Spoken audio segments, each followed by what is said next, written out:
Warta lisan hari ini, jemaat yang dikasihi oleh Tuhan Yesus Kristus.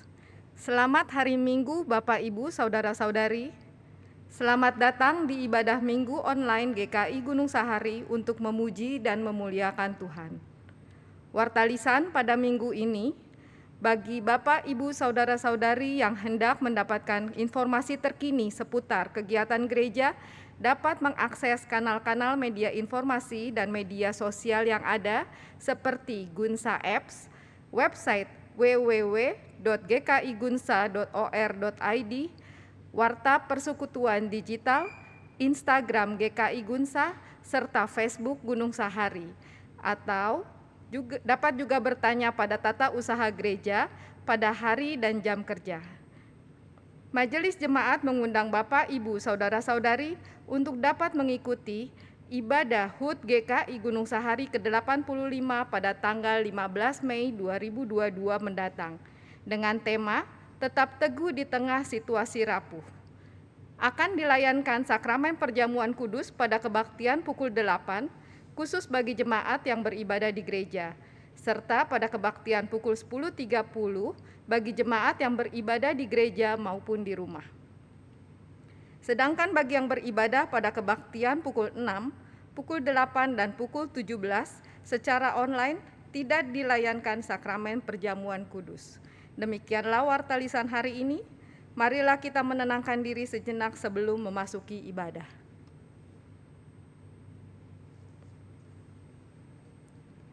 Saat Tuhan memberikan kita kesempatan untuk menikmati perjumpaan dengannya, saat itu jugalah kasih karunia-Nya dipersiapkan bagi kita. Marilah kita memasuki ibadah dengan penuh sukacita karena Dia yang kita sembah menyiapkan berkat bagi kita.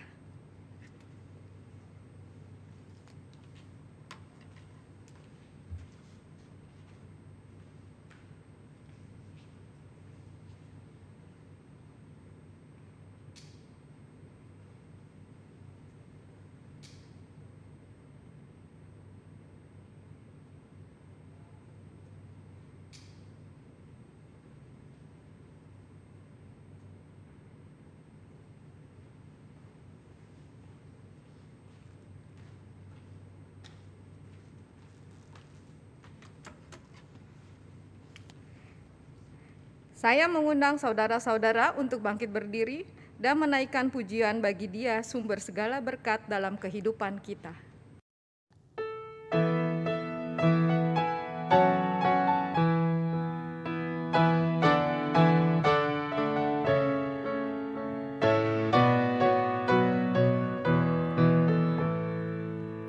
Segala kemuliaan bagimu penebus, suara anak-anak memuji di Kau terus. Hosana Raja kami, Hosana anaknya, utusan Tuhan Allah, mubaraklah Engkau.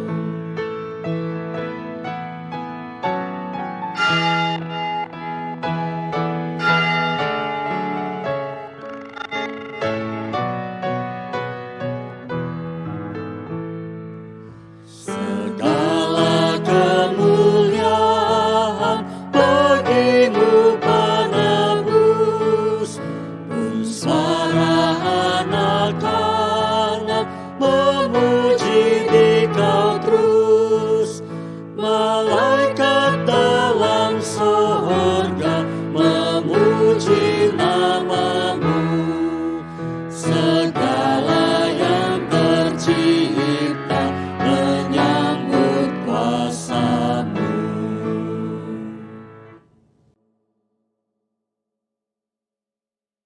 Saudara-saudara yang dikasihi oleh Tuhan Yesus Kristus, kita memasuki kebaktian dengan pengakuan bahwa pertolongan kita datangnya dari Tuhan, sumber segala kebaikan, yang kasih setianya tetap untuk selama-lamanya.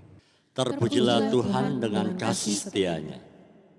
Tuhan memberkati saudara-saudara yang datang dalam nama Tuhan. Tuhan memberkati saudara juga.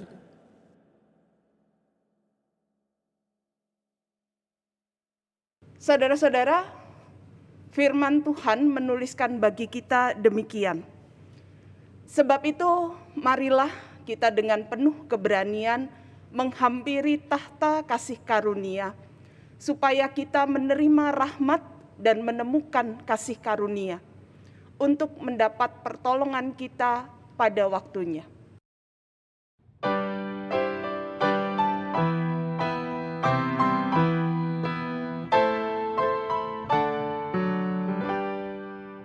Ya Tuhan kami puji, nama-Mu besar. Ya Bapa makhlukmu menyanyi bergemar. Langit buana laut bersyukur semua. Malaikat segenap memuji Dikau jua. Kemuliaan-Mu tetap senantiasa. Kudus, kudus, kuduslah Tuhan Maha Kuasa.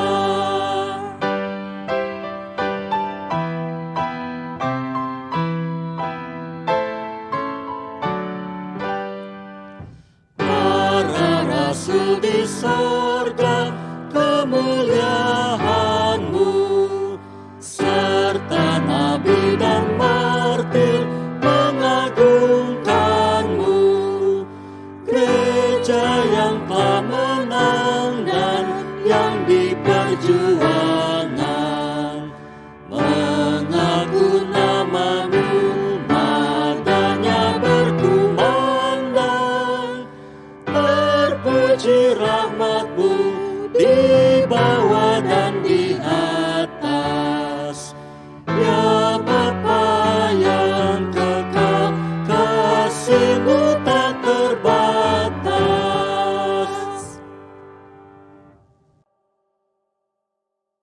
Saudara-saudara yang dikasihi oleh Tuhan Yesus Kristus, mari kita bersama-sama merendahkan hati dan pikiran kita. Kita datang kepada Tuhan untuk mengakui segala dosa kita. Mari kita berdoa. Tuhan Allah Bapa kami yang bertahta dalam kerajaan surga, saat ini kami datang menghadap kehadirat-Mu yang kudus. Kami sungguh bersyukur kalau hari ini kami kembali boleh bersama-sama bersekutu dalam ibadah hari Minggu. Namun di tengah rasa syukur kami juga menyadari bahwa dalam kehidupan yang sudah kami lalui seminggu yang telah lewat, kami masih banyak melakukan perbuatan-perbuatan yang mendukakan hati Tuhan. Masih ada banyak tutur kata, tingkah laku kami yang tidak bisa mencerminkan kasih Tuhan. Dan oleh karena itu kami datang kepadamu.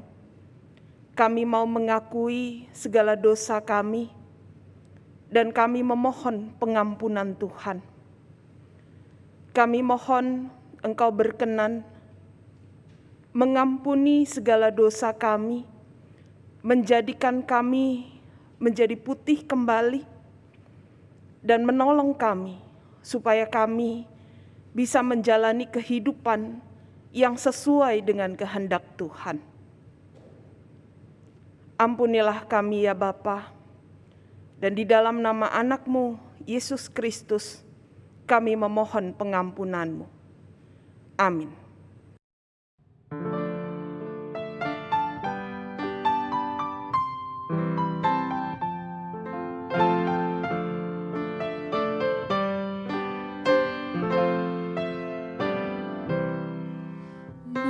Memandang salib Rajaku yang mati untuk dunia, ku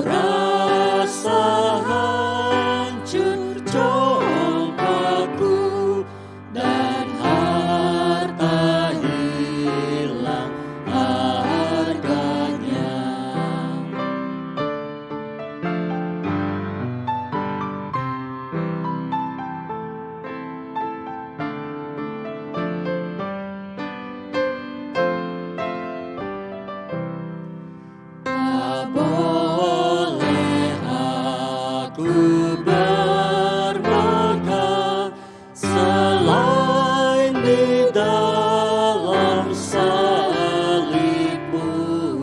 Ku buang nikmat dunia demi darahmu yang kudus.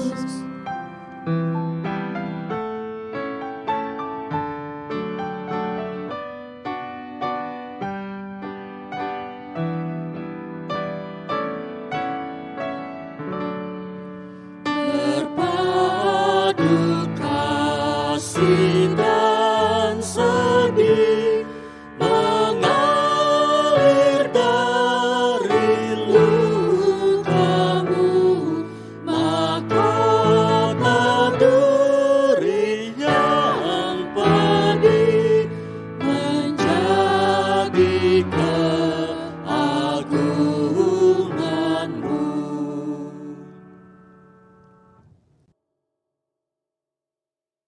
Saudara-saudara, firman Tuhan bagi kita atas pengakuan dosa kita yang sungguh adalah sebab di dalam Dia dan oleh darahnya kita beroleh penebusan, yaitu pengampunan dosa.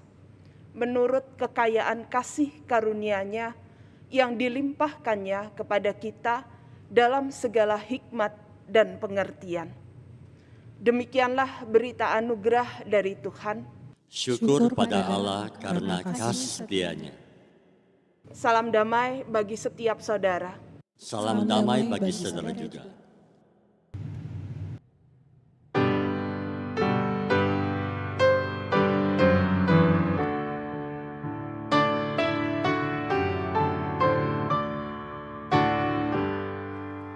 Karena kasih-Nya padaku, Yesus datang ke dunia. Ia telah memberi hidupnya gantiku yang berjalan. Oh, betapa mulia dan ajaib kuasa-Nya. Kasih juru selamat dunia menebus manusia.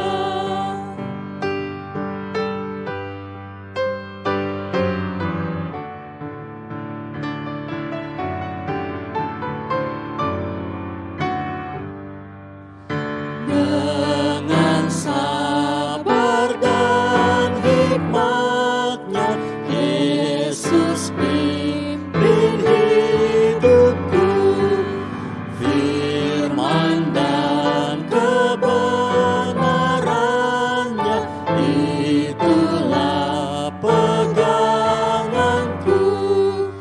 Oh, betapa mulia dan ajaib kuasa-Nya. Kasih juru selamat dunia menebus manusia.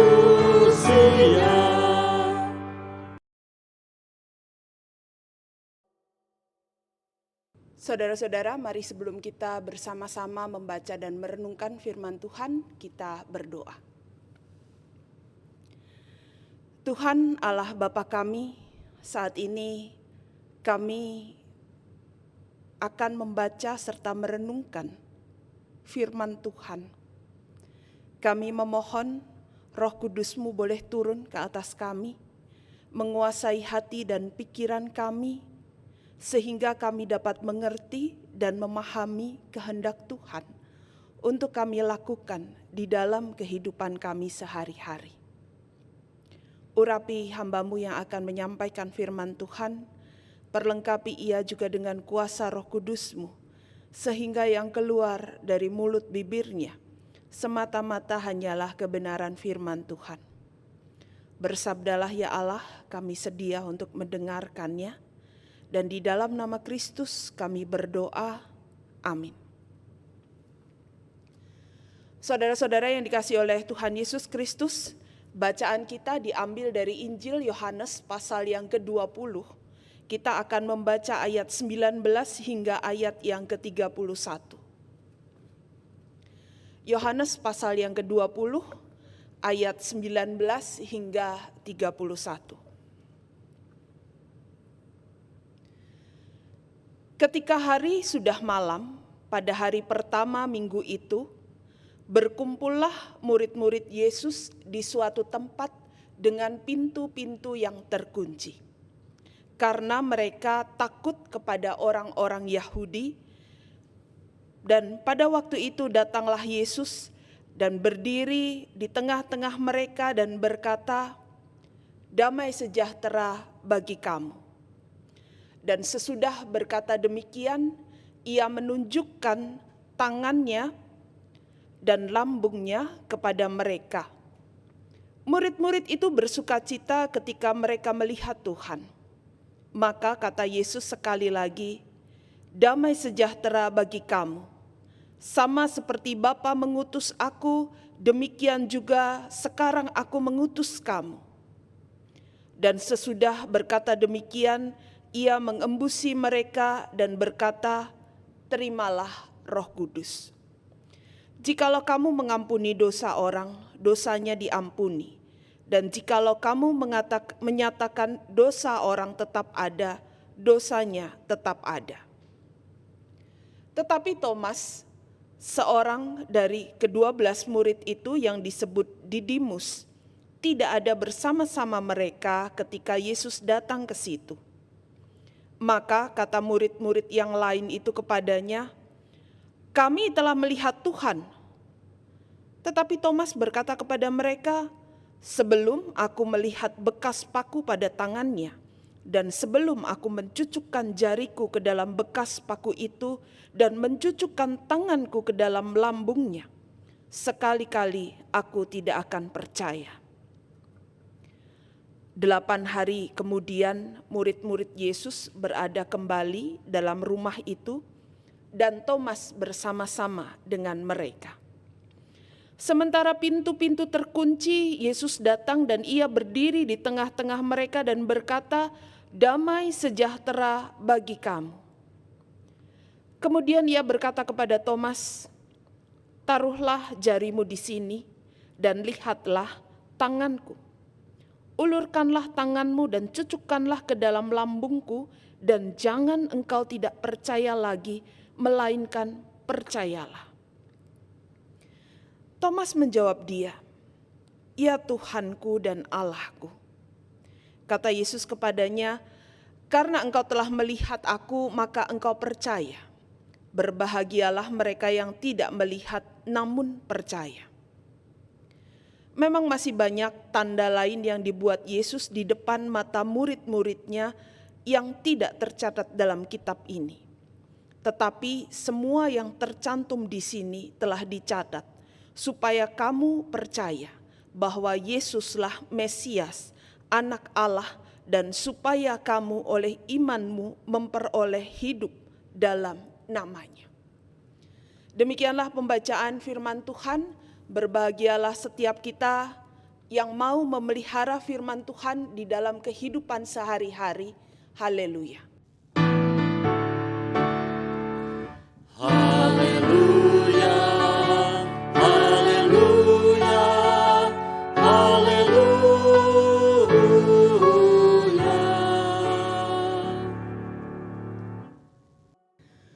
Saudara-saudara yang dikasihi oleh Tuhan Yesus Kristus, peristiwa buruk yang terjadi dalam kehidupan manusia itu seringkali membuat trauma yang kemudian menghadirkan krisis di dalam kehidupannya. Misalnya saja saudara-saudara, saya mengambil contoh orang-orang yang pernah jadi korban ledakan bom, maka ketika mendengar suara keras, entah itu balon meletus, entah itu ada dentuman sesuatu, maka ledakan keras, suara ledakan itu dapat membuat mereka trauma. dapat membuat mereka mengalami krisis, dicekam ketakutan karena pengalaman buruk yang pernah mereka alami. Atau bagi kita yang tinggal di Jakarta yang pernah merasakan peristiwa 98, ya peristiwa 98 itu meninggalkan trauma dan krisis yang berkepanjangan bagi banyak orang.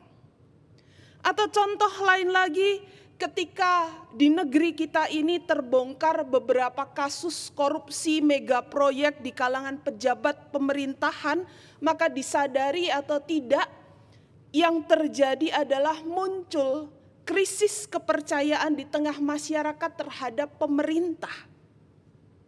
Atau dalam kondisi pandemi sekarang, saudara-saudara, bagi banyak orang pandemi ini bisa membawa krisis di dalam dirinya. Entah itu jadi ketakutan kalau lihat orang berkerumun banyak, ada yang takut tertular virus COVID-19 dan lain sebagainya. Di tengah kehidupan gereja di Indonesia, ada juga hal yang membuat orang Kristen mengalami krisis. Sikap diskriminatif terhadap agama yang seringkali dialami oleh orang Kristen itu juga membuahkan krisis di tengah kehidupan bergereja, di tengah kehidupan gereja bersama masyarakat. Contoh sikap traumatik yang seringkali kelihatan adalah saudara-saudara, ada banyak gereja yang memberikan bantuan kepada orang-orang yang ada di sekitar mereka, di masyarakat sekitar mereka, bukan karena mereka ingin berbagi berkat, tetapi karena mereka mau cari aman, supaya nanti kalau ada apa-apa masyarakat ini membela mereka. Saudara-saudara, sikap-sikap demikian tentu saja berakibat buruk dalam hubungan antar manusia di tengah kehidupan bersama. Komunitas yang terbangun kemudian adalah komunitas yang low trust, saling curiga, tidak saling percaya satu dengan yang lain. Komunitas yang selalu hidup di dalam krisis kepercayaan. Saudara-saudara, krisis yang besar itu juga terjadi di tengah kehidupan masyarakat pada zaman Tuhan Yesus. Di tengah kehidupan umat Tuhan. Mengapa demikian? Hal ini disebabkan paling tidak saya mencatat ada 4 hal, saudara-saudara. Yang pertama adalah pada saat itu mereka hidup dalam penjajahan. Pemerintah yang memerintah mereka itu adalah bangsa asing yang menjajah dengan segala kepentingan mereka sendiri, sehingga rakyat tidak percaya dan seringkali terjadi pemberontakan di sana. Hal yang kedua adalah para pemimpin agama yang seharusnya ada di pihak umat, malah mereka berkomplot dengan penjajah dan membuat rakyat itu semakin sengsara. Hal yang ketiga, ada kecurigaan antara kelompok etnis orang Yahudi dan orang Samaria. Yang ini berpengaruh besar di dalam kehidupan strata sosial masyarakat pada saat itu. Dan yang keempat, saudara-saudara, perempuan pada waktu itu memiliki kedudukan yang rendah dan mereka seringkali tidak dianggap keberadaannya warga kelas 2 dan mereka dianggap tidak layak untuk menjadi saksi di pengadilan. Bagi para murid Tuhan Yesus, pada saat itu mereka juga tengah mengalami krisis yang besar.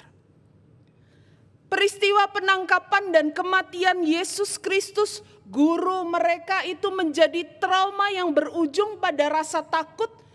Peristiwa itu membuat mereka mengalami krisis kepercayaan yang hebat. Bagaimana tidak? Guru yang mereka puja, guru yang mereka banggakan, guru yang mereka lihat punya kuasa yang sangat besar, tempat mereka menaruh angan-angan mereka, dalam sekejap mata mengalami sesuatu yang mengerikan tanpa ada perlawanan. Mereka juga harus menyaksikan salah seorang yang sangat dekat dengan mereka tiba-tiba menjadi seorang pengkhianat. Bahkan Petrus, murid yang sangat dekat dengan Tuhan Yesus, akhirnya dia menyangkali gurunya sebanyak 3 kali. Jadi saudara bisa membayangkan keadaan kacau yang dialami para murid pada saat itu. Mereka tidak lagi tahu mana lawan, mana kawan. Mereka lebih memilih akhirnya untuk mengurung diri di sebuah rumah bersama-sama, meskipun di antara mereka terjadi krisis kepercayaan yang tidak kalah besar. Ini dapat terlihat misalnya saudara-saudara ketika Maria Magdalena mengatakan bahwa dia sudah bertemu dengan Yesus, guru mereka. Mereka sama sekali tidak percaya dengan berita kebangkitan yang disampaikan oleh Maria Magdalena. Saudara-saudara, jika situasi ini tidak segera diperbaiki, maka niscaya para murid Yesus ini tidak akan pernah bersatu lagi. Mereka akan terpecah belah, mereka akan hidup sendiri-sendiri. Oleh sebab itu, hal pertama yang kemudian Tuhan Yesus lakukan setelah dia bangkit adalah dia mau menghadirkan damai sejahtera. Dia mau menghadirkan pemulihan dari krisis yang dialami oleh para muridnya. Saudara-saudara, kalau kita memperhatikan peristiwa Paskah, maka hal-hal yang dilakukan oleh Tuhan kita itu sungguh-sungguh luar biasa. Kalau di tengah masyarakat yang namanya perempuan itu tidak dianggap keberadaannya, Tuhan justru memakai para perempuan ini menjadi orang-orang pertama yang menyaksikan kebangkitan Kristus. Murid-murid yang tengah mengalami krisis kepercayaan diri, krisis yang luar biasa hebat di dalam diri mereka, diberi kepercayaan yang begitu besar untuk memberitakan berita pengampunan kepada banyak orang. Dan satu tokoh yang ada di dalam bacaan kita, Thomas yang mengalami krisis kepercayaan yang besar itu mendapat kehormatan dalam pertemuan yang personal dan dia dipulihkan. Saudara-saudara, Yesus yang bangkit. Dia yang bangkit itu datang mencari, dia hadir untuk memulihkan krisis kepercayaan yang dialami para murid, supaya para murid ini bisa dan siap untuk memberitakan Injil. Supaya mereka ini siap kembali menjadi satu komunitas yang bisa melayani komunitas yang lebih luas. Dan untuk tugas yang besar ini, Tuhan Yesus bersedia menjumpai para muridnya.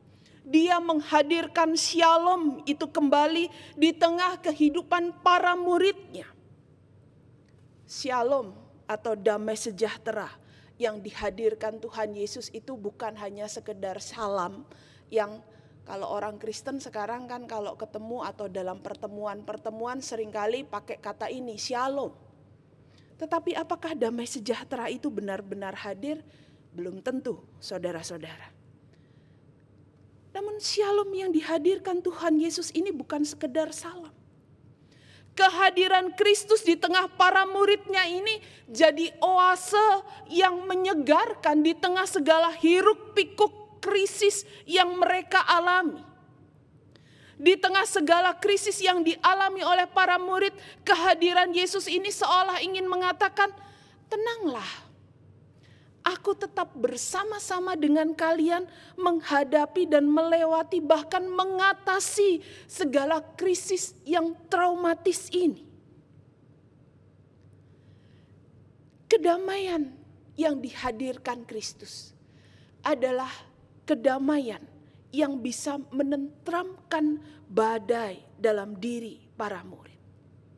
Damai sejahtera yang bisa membuat para murid terus berjalan maju menjalankan peranan mereka sebagai murid Kristus yang mewartakan Injil. Meski mereka nanti juga masih harus menghadapi berbagai macam kesulitan.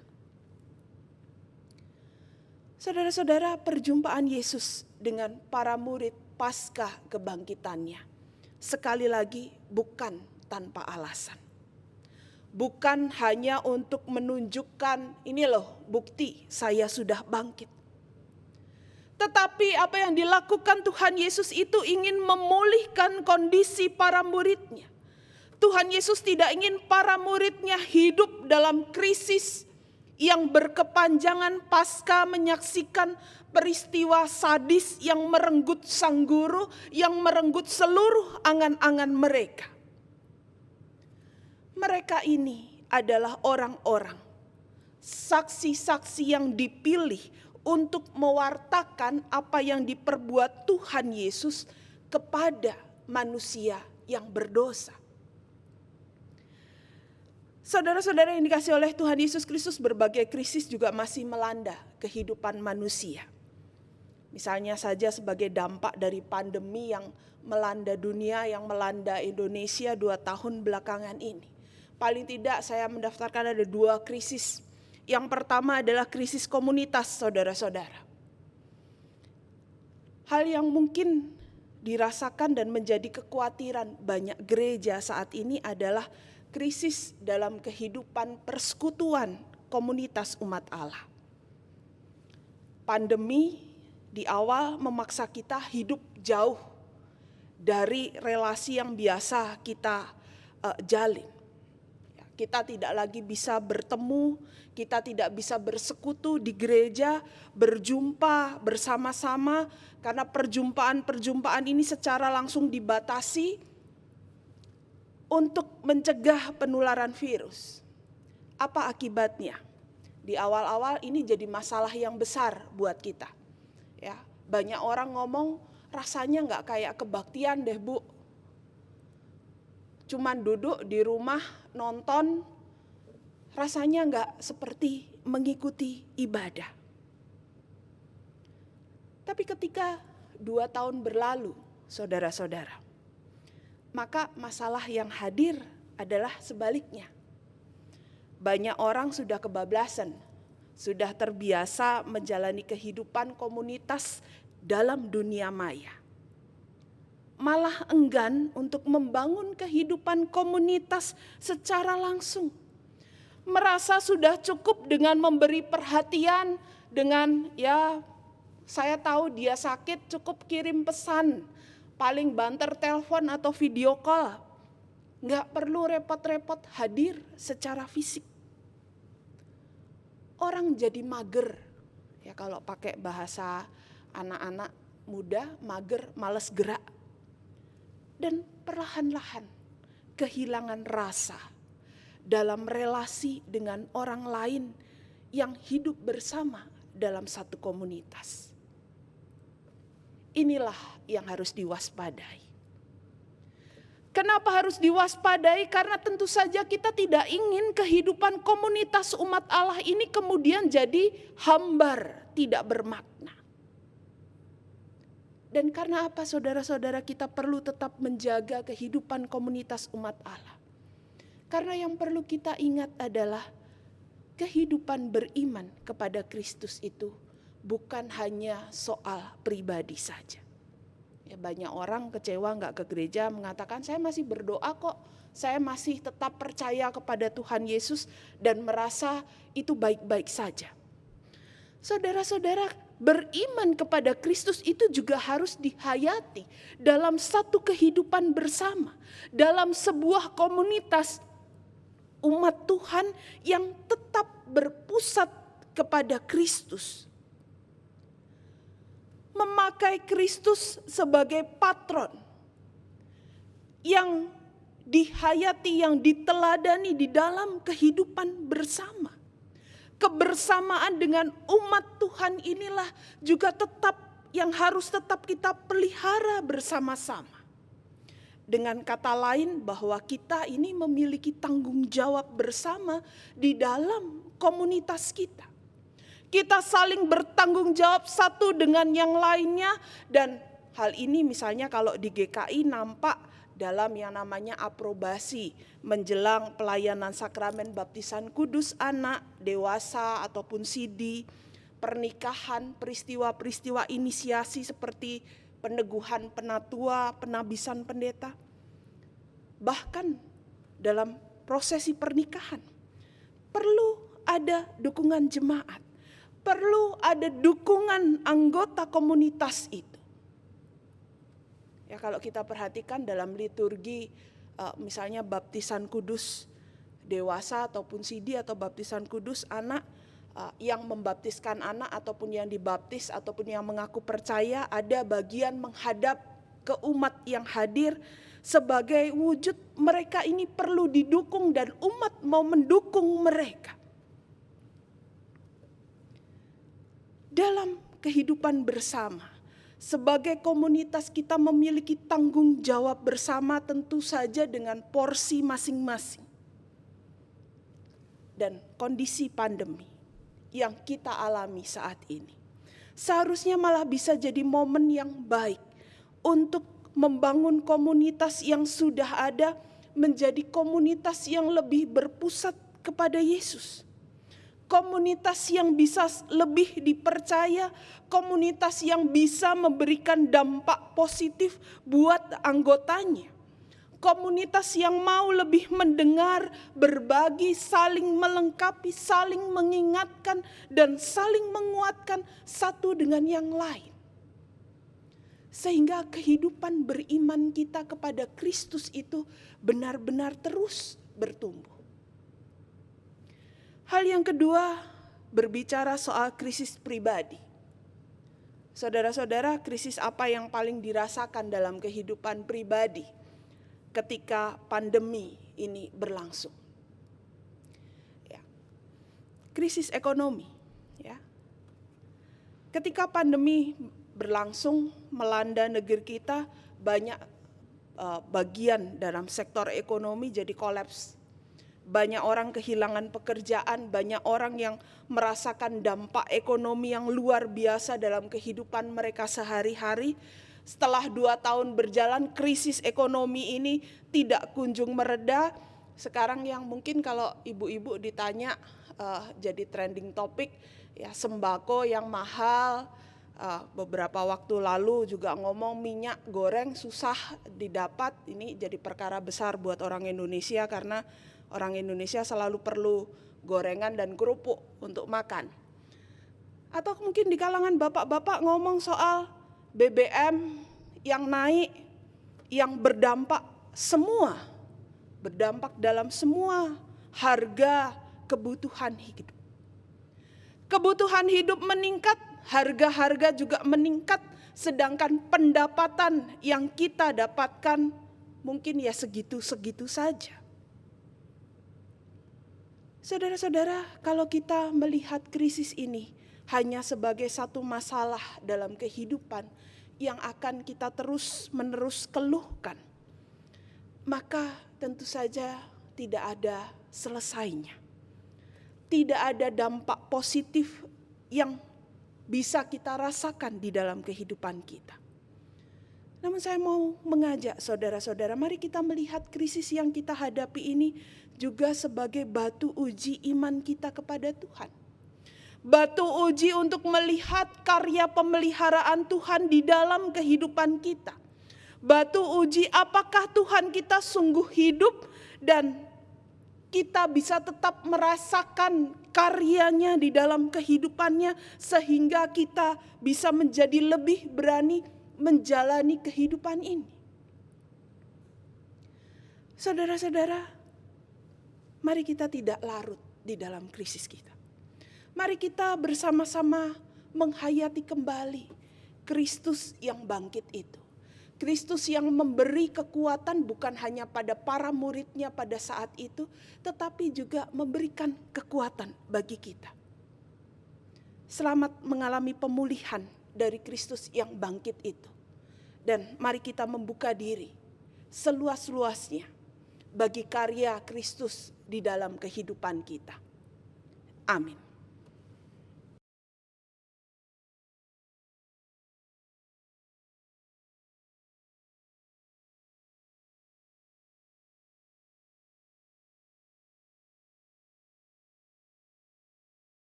bersama dengan gereja di segala abad dan tempat.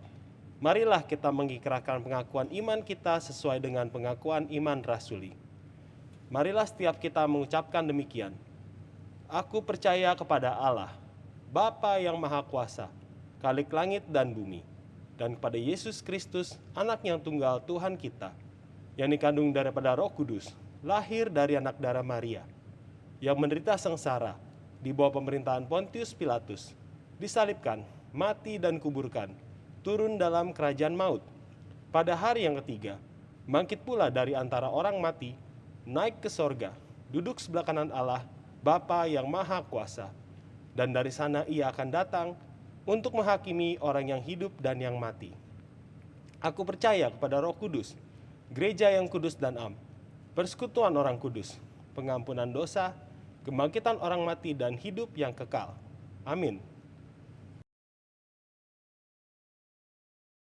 Mari saudara-saudara kita bersama-sama menaikkan doa syafaat kita. Ya Tuhan, Allah Bapa kami yang bertahta dalam keadaan kerajaan surga. Saat ini kembali kami datang menghadap kehadirat-Mu yang kudus. Kami sungguh bersyukur untuk hari yang Engkau jadikan bagi kami, untuk kesempatan di mana kami boleh memuji nama-Mu, mendengarkan firman-Mu, dan saat ini kami memohon, kiranya Engkau juga terus menolong kami di dalam kehidupan kami masing-masing, di dalam segenap tugas tanggung jawab yang harus kami jalani sebagai para pengikut Kristus.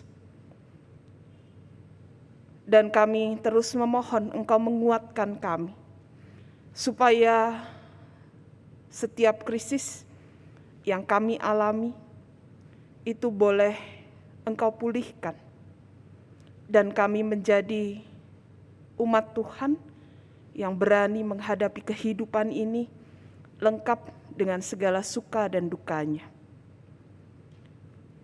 Kami terus memohon Bapa bagi kondisi bangsa dan negara kami, dalam segenap upaya yang dilakukan untuk memulihkan kehidupan kami, kehidupan masyarakat Indonesia. Kami mohon Engkau menolong pemerintah kami, baik yang di daerah maupun yang di pusat, sehingga mereka dapat memutuskan segala sesuatu dengan hikmat kebijaksanaan Tuhan demi kesejahteraan seluruh rakyat Indonesia. Kami juga terus berdoa bagi upaya penanganan pandemi. Kami sungguh memohon kepadamu, berkenanlah Engkau melalukan pandemi ini dan memulihkan kehidupan kami. Saat ini kami bersama-sama Bapa berdoa bagi jemaat GKI Gunung Sahari. Di dalam semua aktivitas pelayanan yang dilakukan, kami memohon kiranya Engkau juga boleh tetap hadir di tengah kehidupan umat-Mu. Engkau boleh tetap memberkati setiap kegiatan, rencana yang ada di tengah kehidupan jemaat GKI Gunung Sahari. Biarlah semua ini boleh Engkau pakai menjadi alat-Mu untuk jemaat GKI Gunung Sahari boleh terus bertumbuh di dalam iman mereka kepada Tuhan dan menghadirkan berkat bagi orang-orang yang ada di sekitar mereka. Tak lupa kami juga berdoa bagi saudara-saudara kami yang mengalami kelemahan fisik, baik karena sakit penyakit maupun karena usia lanjut. Kami memohon Engkau tetap beserta dengan mereka. Engkau tetap menguatkan mereka dalam segala kelemahan yang dirasakan. Bahkan jika Engkau berkenan, sembuhkanlah saudara-saudara kami yang sakit. Ya Bapa, kami tetap memohon Engkau hadir di dalam kehidupan kami. Dan inilah doa-doa kami yang kami alaskan hanya di dalam nama anak-Mu, Tuhan Yesus Kristus, yang sudah mengajarkan kami berdoa. Bapa kami yang ada di surga, dikuduskanlah nama-Mu, datanglah kerajaan-Mu, jadilah kehendak-Mu di bumi seperti di surga. Berikanlah kami pada hari ini makanan kami yang secukupnya, dan ampunilah kami akan kesalahan kami, seperti kami juga mengampuni orang yang bersalah kepada kami. Dan janganlah membawa kami dalam pencobaan, tetapi lepaskanlah kami dari yang jahat. Karena Engkaulah yang empunya kerajaan, dan kuasa, dan kemuliaan, sampai selama-lamanya. Amin.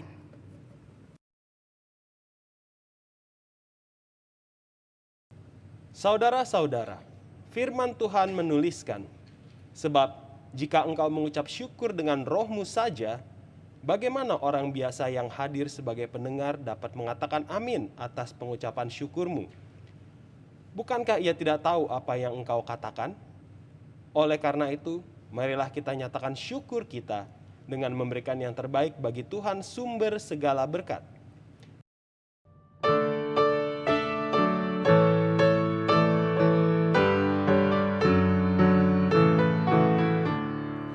Mari bersyukur semua atas kebajikan Tuhan, kasih perjanjiannya sungguh nyata selamanya.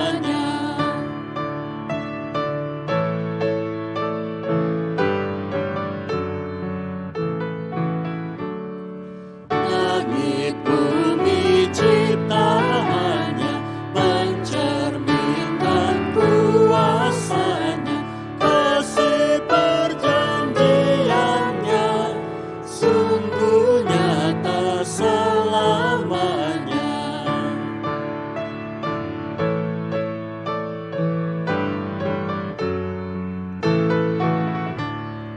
Umatnya dibebaskannya untuk hidup bersejahtera, kasih perjanjiannya sungguh nyata selamanya.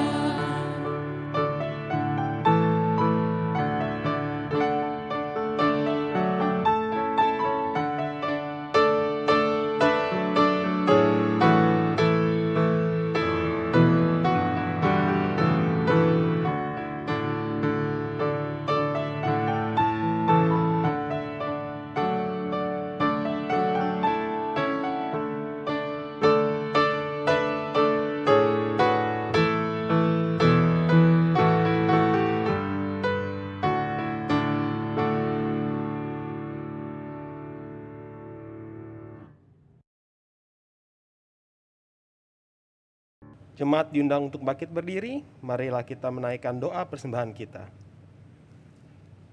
Tuhan, terima kasih kalau kami diberi kesempatan untuk menyatakan akta syukur kami lewat persembahan terbaik yang kami berikan kepadamu. Dalam pertolongan kasih dan berkat Tuhan, mampukanlah kami untuk dapat mempersembahkan yang lebih baik dari apa yang Tuhan anugerahkan bagi kami. Dan biarlah lewat persembahan ini, nama Tuhan boleh dimuliakan dan hati kami disempurnakan dalam ucapan syukur kami kepadamu. Dalam namamu sumber segala berkat kami berdoa. Amin.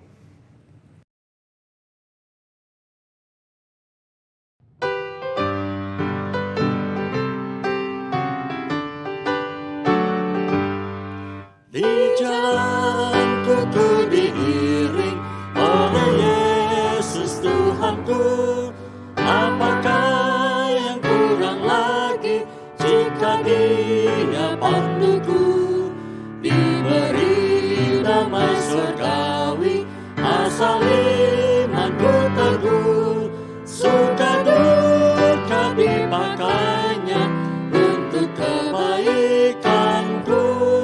Suka duka dipakainya untuk kebaikanku.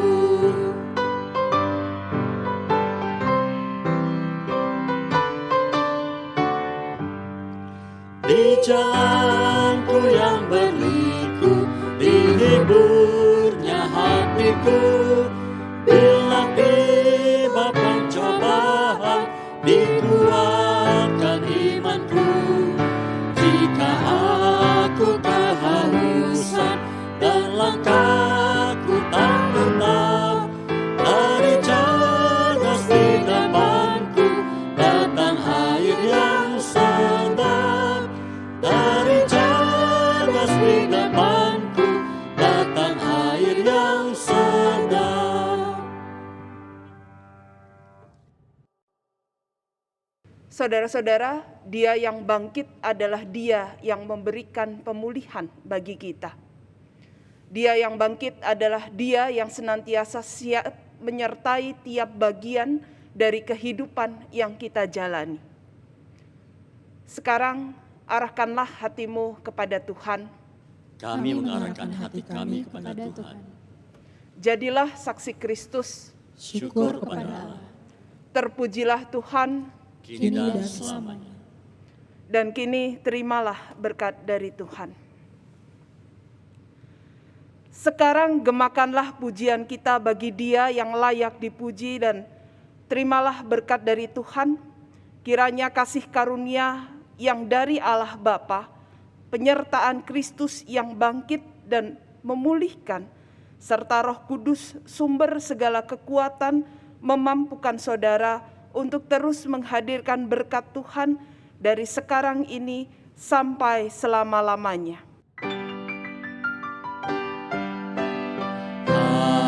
Haleluya, haleluya, haleluya,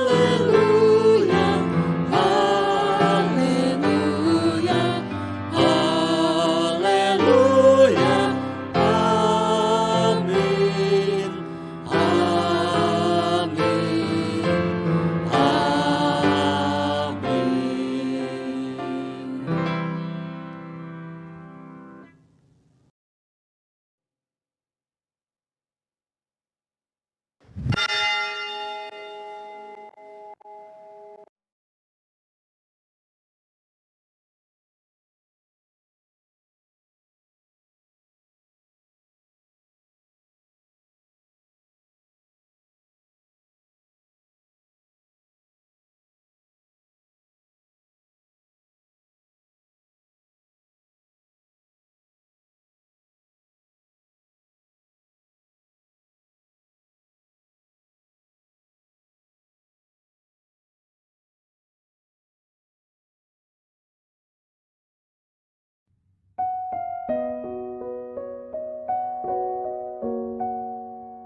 We satisfy